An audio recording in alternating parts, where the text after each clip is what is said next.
Hello my friends, in videos में इस YouTube channel पर मैं वेटनरी पैथोलॉजी से रिलेटेड लेक्चर सीरीज़ बना रहा हूँ। होप यू कि आपको ये सारी वीडियोस पसंद आएंगे। यदि आपको ये वीडियोस पसंद आते हैं तो प्लीज़ चैनल को सब्सक्राइब कीजिए और अपने फ्रेंड्स को शेयर कीजिए। Thanks.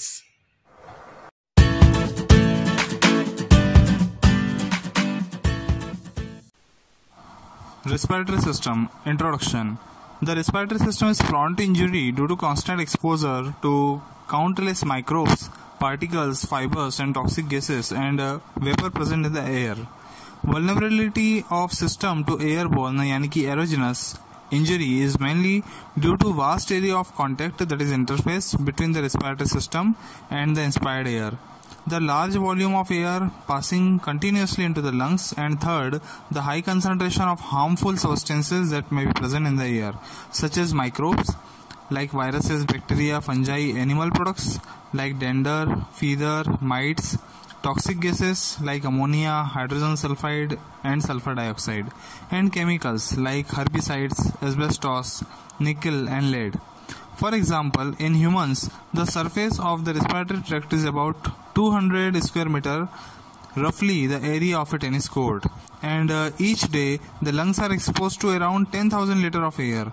The surface of the horse lung is estimated to be around 2,000 square meter. Lungs are also susceptible to hematogenously borne microbes, toxins and emboli. There is no surprising since the pulmonary capillary bed is the largest in the human body with a surface area of 70 meter square in an adult human. This area is equal to 2400 km of capillaries with 1 ml of blood occupying up to 16 km of capillary bed. Now comes to the structure and function of bronchioles. The structure of bronchioles differ both from that of the largest bronchi and the alveolus. The bronchiolar surface is covered with the cilia, which are surrounded by a water protein layer, rich layer that is rich in lysozyme and immunoglobulins. However, like alveoli, their surface layer contain no surfactant, that is discussed later, and like bronchi, no mucus. In fact, bronchioles have no mucus secreting goblet cell, but in their place they have other type of secretory cell, mainly the sclera cells. These cells are functionally important in two ways. First, they are actively metabolic and play an important role in detoxification of foreign substances. इसको हम कहते हैं xenobiotics. This is similar to role of the hepatocytes plays as in liver. Second, they give rise to ciliated epithelial and other cells.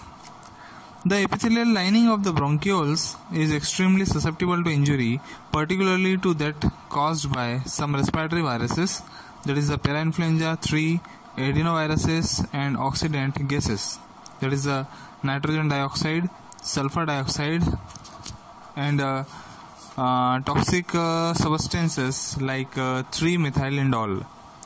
It is not clear why bronchiolar epithelium is so prone to injury, but possibly because of first, its high vulnerability to oxidant and free radicals, and second, the presence of sclera cells rich in mixed function oxidases which locally generate toxic metabolites.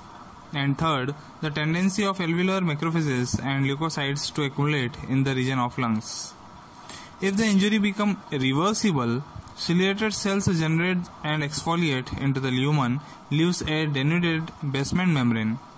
Repair in the bronchioles is similar to that in the tracheal and nasal mucosa, but is less effective. Normally, the accumulated phagocytic cells remove exudate and cell debris from lumen. Thus, the basement membrane is prepared to be repopulated with new cells originating from rapidly dividing sclera cells. After several days, these cells differentiate into normal ciliated cells. In severe injury, exudate cannot be removed from the basement membrane of bronchioles. The exudate become infiltrated by fibroblasts.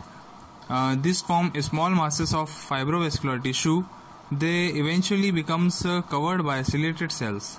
This lesions is referred to as a bronchiolitis obliterans. However, if the injury is mild but persistent, goblet cells normally absent in the bronchioles proliferate from basal cells. This results in goblet cell metaplasia and cause a change in the property of bronchiolar secretions. The normal serous fluid released by sclera cells become a thick and sticky material when mucus produced by goblet cells is added. Due to the increased adhesiveness of the mucus, the secretions cannot be removed effectively by ciliary action. This leads to plugging and obstruction of distal airway. This condition is grouped as chronic obstructive pulmonary disease. Under such conditions, cough is required to clear mucus from the obstructed bronchioles. Further, complication could be pulmonary emphysema and atelectasis, depending on the extent of the bronchial obstruction. These two abnormalities are present in the chronic obstructive pulmonary disease, that is the COPD of horses. Now comes to the structure of alveoli. The alveoli have an extremely delicate structure and are therefore very prone to injury once defense mechanisms are damaged.